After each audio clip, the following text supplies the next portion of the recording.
Sciatica basically क्या चीज़ है? आपने आजकल सुना होगा कि मेरी कमर में दर्द हो रहा है और वो नीचे टांगों में जा रहा है। बिल्कुल ऐसे ही यही तो वो चीज़ है। शैटिका ही होता है। अच्छा वो शैटिका है। कि आपको पेन हो रहा है, हम्म। पेन की रीजन पता करें क्या है। क्या है?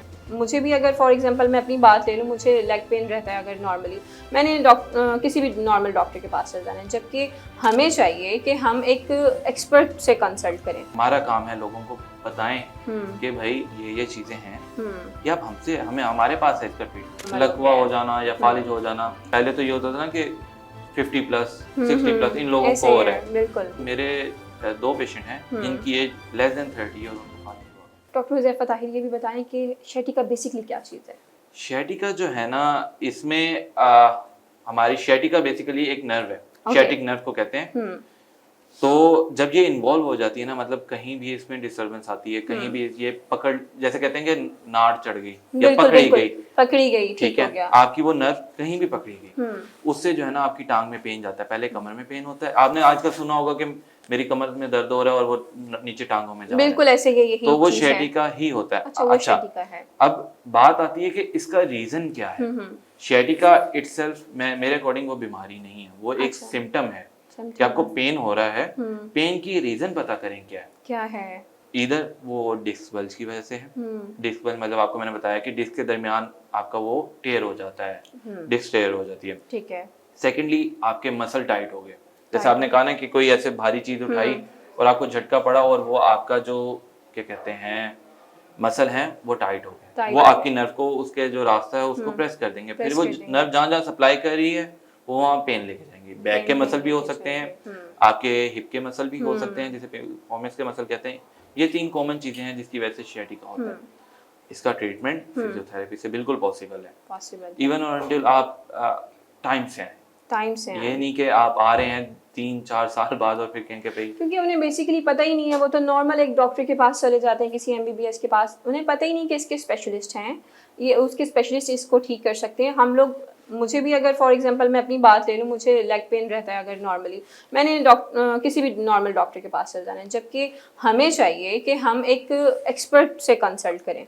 तो और इसमें कौन सी बीमारियां हैं जिसके लिए जो हम नेग्लेक्ट करते हैं और एक नॉर्मल डॉक्टर के पास चले जाते हैं? अच्छा जैसे कि आपने कहा ना कि लोगों को पता नहीं है, जी जी, ठीक है, उसमें मैं तो कसूर लोगों को भी देता हूँ जी जी, और मैं कसूर खुद को भी देता हूँ, ठीक है। ठीक है। उसकी रीजन ये है कि हमारी फील्ड है, हमारा काम है लोगों को बताएं कि भाई ये चीजें हैं, ये आप हमसे हमें हमारे पास है इसका ट्रीटमेंट, बिल्कुल, ठीक है। हमें खांसी होती है, हम सही डॉक्टर के पास जाते हैं, क्यों? बिल्कुल, क्योंकि हमें पता है, हमें उन्होंने बताया अवेयरनेस हुआ है, बिल्कुल ऐसा ही ठीक है। और इसमें एक और चीज़ है, वो भी हम आगे डिस्कस करते हैं।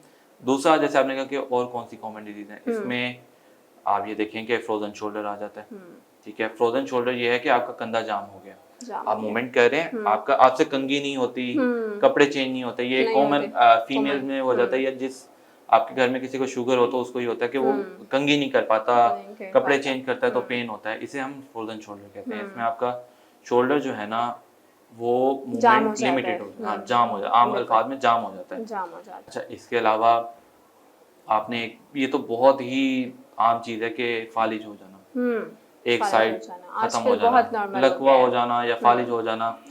आजकल जो टेंशन वाला एक चल रहा है, पहले तो ये होता था ना कि 50 प्लस 60 प्लस इन लोगों को हो रहा है, बिल्कुल। अब तो इस वक्त मेरे 2 पेशेंट हैं जिनकी एज लेस देन 30 है और उनको फालिज हुआ है, सिर्फ और सिर्फ रूटीन टेंशन इनकी वजह से। तो अब हम इसमें यही कहा जाता था कि यार देखो कब अल्लाह नसीब में करे ठीक हो जाएगा, लेकिन इसका ट्रीटमेंट पॉसिबल है फिजियोथेरेपी के साथ। हाँ, जो पहले लोग हैं, आप अक्सर देखेंगे कि लोग जिनको फालिज जो है ना वो चल रहे हैं लेकिन वो उस टांग पे जोर नहीं देते। दूसरा, जैसे हम नॉर्मल यूं चलते हैं ना, उनकी ये वाली लेग यूं मूव करके यूं पड़ती है, ठीक है।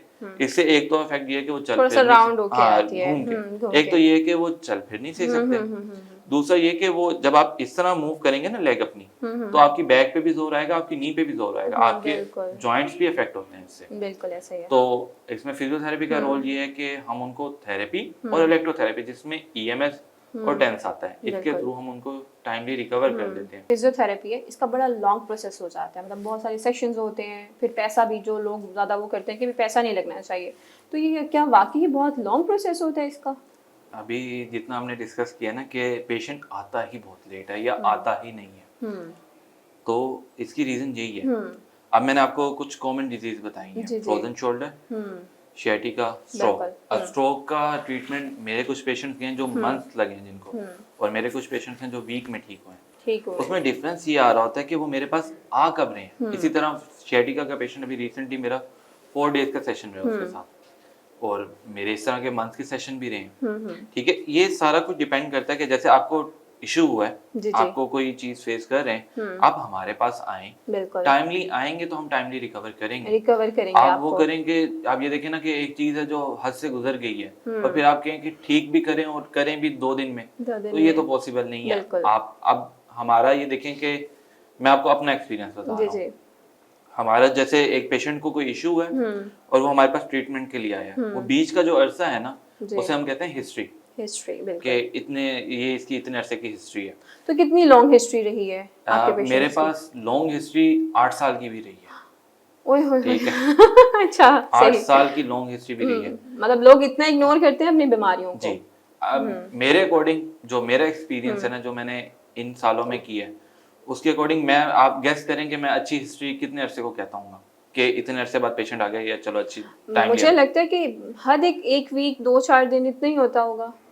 1 वीक टू 1.5 ईयर, और 1 ईयर टू 1.5 ईयर। अच्छा आप इसको भी इसको मैं मेरे अकॉर्डिंग ये अच्छी हिस्ट्री है, क्योंकि अभी अवेयरनेस नहीं है ना लोगों को, तो ये आप कहते होंगे कि ठीक है यार नहीं इतना मैं जो जितनी लंबी हिस्ट्री देख चुका हूँ उसके अकॉर्डिंग अच्छी अच्छा, हिस्ट्री, इतनी बेसिकली ये अच्छी हिस्ट्री नहीं होती। नहीं है, लेकिन जितनी आप देख चुके हैं तो उसके अकॉर्डिंग मैं बात कहता हो हूँ रही कि है। यार शुक्र है चलो 1 साल बाद आ गया। सही।